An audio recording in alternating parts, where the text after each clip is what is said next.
السلام علیکم friends, welcome to کتاب نگری یوٹیوب چینل کتابوں کی نگری میں خوش آمدید۔ میں ہوں آپ کی ہوسٹ اقرا یاسین اور آج میں آپ کے لیے لے کر آئی ہوں آسماں سعید کے قلم سے تحریر کردہ ناول جذبوں کی تجارت کے ایپیسوڈ نمبر 9 کو لے کر۔ اس ایپیسوڈ کو سٹارٹ کرنے سے پہلے آپ کر لیجئے ہمارے چینل کو سبسکرائب، ویڈیو کو لائک اور کلک کر لیجئے بیل آئیکن کو۔ اب آتے ہیں ایپیسوڈ کی جانب۔ نئی صبح، نیا دن فلورنس میں بہت کچھ لانے والا تھا۔ ہلکی برف باری عمارتوں اور زمین پر سفید چادر بچھا رہی تھی۔ وہیں کریم سنجرانی کے فلیٹ پر ساری رات جاگ کر حارب نے اٹلی میں موجود مافیا گروپ کا سراغ لگا لیا تھا۔ جو کام اس کی ایجنسی نے دیا تھا، جس کے لیے وہ یہاں اٹلی آیا تھا، بس وہ ایک میسج کے انتظار میں تھا۔ وہیں ساری رات کریم سنجرانی نے آنکھوں میں کاٹی تھی۔ ایک احساس، ایک اپنائیت، کچھ جذبات وہ امثل عالم سے اپنے ساتھ لے آیا تھا۔ وہ لڑکی امثل عالم کریم سنجرانی سے 10 سال چھوٹی تھی۔ وہی کریم سنجرانی جو عورت کے معاملے میں بہت محتاط رہتا تھا، محبت پر یقین رکھتے ہوئے بھی وہ محبت کے جذبے سے دور بھاگتا تھا۔ اپنی زندگی میں مگن، اپنی کامیابیوں کی سیڑھیوں پر قدم رکھتے آگے بڑھتے ہوئے، اپنی کامیابی کی منزل کو چھوتے ہوئے، اس کی زندگی میں ایک منزل ایسی بھی آ گئی تھی جس کی سیڑھی پر پہلا قدم رکھنا اس کے لیے دنیا کا مشکل ترین کام لگ رہا تھا۔ وہ کیوں اس کے حواسوں پر چھا رہی تھی؟ کیا تھا اس کی نیلی آنکھوں میں جس میں وہ ڈوبتا جا رہا تھا، ایک ٹرانس کی کیفیت سے، خود سے بے خبر، اپنے جذبات سے بے خبر۔ وہی آفاق پاکستان جانے کے لیے روانہ ہو گیا تھا۔ وہی 4 بجے کریم سنجرانی کے کیس کا فیصلہ آنا تھا۔ تم جاگ رہے ہو؟ حارب کمرے سے باہر آتے ہوئے سامنے کچن میں کریم سنجرانی کو ناشتہ بناتے ہوئے دیکھ کر چونک گیا تھا۔ ناشتہ تیار ہے، آ جاؤ۔ کریم سنجرانی نے حارب کی بات کو نظر انداز کرتے ہوئے آملیٹ کی 2 پلیٹس ٹیبل پر رکھی۔ نہیں، میں آ کر کھا لوں گا، شہاب سلطان کو بھی تو لینے جانا ہے ایئرپورٹ سے۔ حارب نے اپنے لیے بنائی گئی چائے کا ایک سپ لیا۔ بیٹھ جاؤ، ناشتہ کر لو، وہ آ گیا خود ہی اور ہوٹل میں رکے گا۔ کریم سنجرانی نے موبائل پر ٹائم دیکھا اور پھر حارب کی طرف جو چہرے پر حیرت لیے کھڑا تھا۔ مطلب وہ ہم سے ملنا نہیں چاہتا؟ تو پھر ہمیں آنے کا بتایا کیوں؟ حارب نے اب تک اپنا بلیک لانگ کوٹ اتارتے ہوئے کرسی کی پشت پر رکھا اور وہیں بیٹھ گیا۔ اس نے ہمیں دوپہر کو لنچ پر بلایا۔ کافی زیادہ انتظام کیا اس نے، شاید اسے اپنی جیت کا کچھ زیادہ یقین ہے۔ کریم سنجرانی کا لہجہ قدرے سنجیدہ تھا۔ اس کی وجہ شہاب سلطان کے آنے، لنچ پر بلانے اور کیس کے متعلق نہیں تھی۔ وہ رضا کا انتظار کر رہا تھا جیسے وہ صبح اٹھتے ہی میسج کر چکا تھا۔ مطلب وہ پوری تیاری کے ساتھ آیا، حارب کہتے ہوئے اپنا ناشتہ شروع کر چکا تھا۔ اچھی بات ہے، وہ خوش ہو جائے تھوڑی دیر کے لیے، آخر میرا چھوٹا بھائی ہے۔ میں سب کچھ اسے پہلے بتا کر اس کی خوشی کو سپائل نہیں کرنا چاہتا۔ وہ اتنی دور یہاں صرف اسی لیے آیا تو تھوڑا انجوائے کرنے دو۔ ویسے بھی باہر برف باری ہو رہی ہے، ایسے موسم میں غصہ اور انسلٹ محسوس کرنے سے بھی نہیں ہوتی۔ کریم سنجرانی سنجیدہ تاثرات کے ساتھ وہ بات کہہ گیا تھا جس سے حارب کا قہقہا بلند ہوا تھا۔ تم کسی کا انتظار کر رہے ہو؟ کریم کو بار بار گھڑی کی طرف دیکھتے ہوئے حارب نے آخرکار پوچھ لیا۔ رضا کا انتظار کر رہا ہوں، اب تک تو اسے آ جانا چاہیے تھا۔ کریم سنجرانی نے چائے کا آخری سپ لیتے ہوئے کہا۔ وہ شاید شرمندہ ہے اور ہو سکتا ہے وہ باہر ہی کھڑا ہوں۔ حارب کے کہتے ساتھ ہی کریم سنجرانی نے نفی میں سر ہلایا اور کرسی سے اٹھ کر دروازے کی طرف بڑھا۔ دروازہ کھولتے ہی سامنے دیوار کے ساتھ ٹیک لگائے رضا سینے پر ہاتھ باندھے کھڑا تھا۔ یہاں کیوں کھڑے ہو؟ کریم سنجرانی کے کہنے پر رضا نے پھر بھی سر نہیں اٹھایا۔ تمہاری حالت سے تو یہی لگ رہا ہے کہ تم اندر نہیں آؤ گے، تو ٹھیک ہے، جاؤ اور جا کر امثل کے بارے میں ایک بات پتہ کر کے مجھے بتاؤ، اور اس بار کوئی کوتاہی نہیں ہونی چاہیے۔ کریم سنجرانی کے منہ سے امثل کا نام سن کر رضا نے فوراً سر اٹھایا اور ہاں میں گردن ہلاتے ہوئے وہیں سے قدم واپس لے لیے تھے، اور اب وہ سچ میں کوئی غلطی نہیں کرنا چاہتا تھا۔ دوپہر کے 12 بج چکے تھے۔ وہیں پاکستان میں کریم سنجرانی کا کیس چل رہا تھا۔ آفاق ٹانگ پر ٹانگ رکھے سیدھے ہاتھ کی انگلی میں پین کو مسلسل گھماتے ہوئے جج کی طرف دیکھ رہا تھا۔ وہیں جج کے منہ پر 4 بجے بھی 12 بجے ہوئے تھے۔ جج احمد منصور سامنے رکھے پیپرز کو دیکھ رہا تھا۔ ایک طرف اسے نگین بیگم سے کیا ہوا وعدہ پورا کرنا تھا تو دوسری طرف اس کی اپنی بیٹی اریبہ منصور تھی۔ وہ دونوں میں پس گیا تھا اور اس وقت کو کوس رہا تھا جب اس نے نگین بیگم کی کل رات کی دعوت قبول کی تھی۔ نگین بیگم کو کوئی بھی انکار نہیں کر سکتا تھا۔ یہاں تو بات صرف ایک جج کی تھی۔ آفاق اپنی آنکھوں کو سکیڑتے ہوئے جج کے چہرے کا رنگ دیکھ رہا تھا، جسے فیصلہ لینے میں اتنی مشکل کیوں ہو رہی تھی۔ احمد منصور کے چہرے کا رنگ بدل رہا تھا۔ وہیں کورٹ روم کا دروازہ کھلا۔ کورٹ روم میں آفاق اور شہاب سلطان کا وکیل زبیر صاحب کے علاوہ 4-5 لوگ موجود تھے جو فیصلہ سننے آئے تھے۔ آفاق نے گردن موڑ کر دروازے کی طرف دیکھا۔ رائل بلو کلر کی لانگ شرٹ اور ٹراؤزر پہنے، کندھے تک آتے بالوں کو کھلا چھوڑے، آنکھوں پر بلیک گلاسز لگائے، 3 انچ کی ہیل پہنے اریبہ منصور ایک ادا سے چلتے ہوئے آفاق کے ساتھ والی کرسی پر آ کر بیٹھ گئی تھی۔ وہیں آفاق اریبہ منصور کو دیکھ کر ایک آئی برو چکاتے ہوئے دیکھا۔ حارب علی ایسے ہی تو اریبہ منصور پر فدا نہیں تھا، وہ دل میں ہی رہنے کے لیے بنی تھی۔ وہی جج احمد منصور نے بے بسی سے اپنی بیٹی کی طرف دیکھا جو ٹانگ پر ٹانگ جمائے آنکھوں سے گلاسز اتارے اپنے ڈیڈ کی طرف دیکھ رہی تھی۔ احمد منصور نے گہری سانس لیتے ہوئے قلم اٹھایا۔ وہیں شہاب سلطان کا وکیل چہرے پر مسکراہٹ لیے جج کی طرف متوجہ ہوا۔ کریم سنجرانی بلیک 3 پیس سوٹ پہنے، ساتھ لانگ کوٹ پہنے حارب کے ساتھ ہوٹل میں داخل ہوا۔ یہ وہی ہوٹل تھا جو شہاب سلطان نے اٹلی میں اپنے بزنس کو شروع کرنے کے لیے یہی پہلی بنیاد رکھی تھی۔ ہوٹل کافی وسیع اور 15 فلور پر مشتمل تھا۔ گراؤنڈ فلور پر ریسٹورانٹ تھا جہاں شہاب سلطان 2 پیس سوٹ پہنے اپنی پوری وجاہت کے ساتھ بیٹھا کریم سنجرانی کا انتظار کر رہا تھا۔ کیسے ہو شہاب؟ کریم سنجرانی نے آگے بڑھ کر شہاب سلطان سے ہاتھ ملایا۔ وہیں حارب کرسی کھینچ کر بیٹھ گیا تھا۔ میں ٹھیک ہوں، آپ کیسے ہیں؟ بھائی، شہاب سلطان کے چہرے کی خوشی دیکھ کر کوئی یہ اندازہ نہیں لگا سکتا تھا کہ یہ خوشی اپنے بڑے بھائی سے ملنے کی تھی یا اسے برباد کرنے کی تھی۔ تم ایسے ہی ہوٹل میں رکے ہو، میرے فلیٹ پر آ جاتے۔ کریم سنجرانی نے اپنا لانگ کوٹ اتار کر وہاں کھڑے ویٹر کو دیا۔ بس میں نے سوچا کیوں نہ آپ کو اپنی ہوٹل میں بلایا جائے، آپ بھی دیکھیں کہ آپ کا چھوٹا بھائی کس قدر محنتی ہے، شہاب سلطان نے کہتے ویٹر کو اشارہ کیا جو مینیو لے آیا تھا۔ تمہیں پتا تو ہے شہاب کہ کریم دوپہر کو زیادہ کچھ نہیں لیتا، بس سوپ منگوا لو۔ کریم سنجرانی کی جگہ حارب نے جواب دیا اور مینیو واپس کر دیا تھا۔ تھوڑی دیر بعد ہی ویٹر سوپ لے کر آ گیا تھا۔ کریم سنجرانی نے بے فکر تاثرات لیے سوپ پینے میں مصروف ہو گیا تھا۔ وہیں شہاب سلطان بار بار اپنے موبائل پر دیکھ رہا تھا، اور یہی کیفیت حارب کی بھی تھی۔ جب دونوں کے موبائل پر ایک ہی وقت میں میسج آیا، شہاب سلطان نے ایک مسکراہٹ کے ساتھ میسج کھولا۔ وہیں حارب میسج کھولے شہاب سلطان کو بڑے غور اور شاکڈ کسی کیفیت میں دیکھ رہا تھا۔ سوپ بہت مزے کا تھا، آئی لائک اٹ۔ کریم سنجرانی نے سوپ کا لاسٹ چمچ لیتے ہوئے نظریں اٹھا کر شہاب سلطان کو دیکھا جس کی نظریں ابھی تک موبائل پر ہی تھیں۔ چہرہ غصے کو ضبط کرتے ہوئے سرخی مائل ہو گیا تھا۔ وہیں کریم سنجرانی نے ہونٹوں کو دباتے ہوئے اپنی مسکراہٹ چھپائی تھی۔ شہاب سلطان کی حالت دیکھ کر ہی کریم سنجرانی کو اندازہ ہو گیا تھا کہ کیس کا فیصلہ کیا آیا ہے۔ وہ کبھی بھی ایسا نہ کرتا اگر شہاب سلطان اس پر اس قدر بے بنیاد الزامات نہ لگاتا۔ کریم سنجرانی نے آج تک جو کام کیا وہ محنت اور لگن سے کیا تھا، کبھی اس نے شارٹ کٹ رستہ نہیں اپنایا تھا۔ وہی شہاب سلطان شارٹ کٹ رستے اپنا کر اس مقام تک پہنچا تھا۔ کیا ہوا، سب ٹھیک تو ہے نا؟ کریم سنجرانی کی بات پر جہاں شہاب سلطان چونکا تھا، وہیں حارب جو کب سے شہاب سلطان کو دیکھ رہا تھا، اس نے اپنا موبائل پاکٹ میں ڈالتے ہوئے کریم سنجرانی کی طرف دیکھا۔ مجھے ایک ضروری کال کرنی ہے، میں باہر تمہارا انتظار کر رہا ہوں، حارب کہتے ہوئے شہاب سلطان کو اگنور کرتے ہوئے ہوٹل سے باہر چلا گیا تھا۔ وہیں شہاب سلطان نے حارب کا یہ رویہ نوٹ نہیں کیا تھا۔ وہ تو اپنی ہار پر شاک تھا۔ یہ سب کیسے ہوا اور کیوں؟ پاکستان سے جب وہ اٹلی کے لیے نکلا تھا تب تک تو سب ٹھیک تھا، نگین بیگم نے بھی اسے پوری تسلی دی تھی۔ اس کا اٹلی آنے کا فیصلہ کیا غلط تھا؟ وہ انہی سوچوں میں گم تھا جب کریم سنجرانی نے آگے ہاتھ بڑھاتے ہوئے شہاب سلطان کی سوچوں کا تسلسل توڑا تھا۔ مبارکباد نہیں دو گے مجھے؟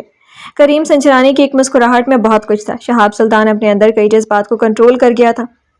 بالکل، کیوں نہیں، جیت پر مبارکباد تو دینی پڑتی ہے، چاہے جیت دشمن کی ہو یا دوست کی، اور ہم تو پھر بھائی ہیں۔ بزنس کی دنیا میں ایسا تو چلتا رہتا ہے۔ شہاب سلطان کمال مہارت سے اپنے اندر کا غصہ اور ہار کا غبار چھپا گیا تھا۔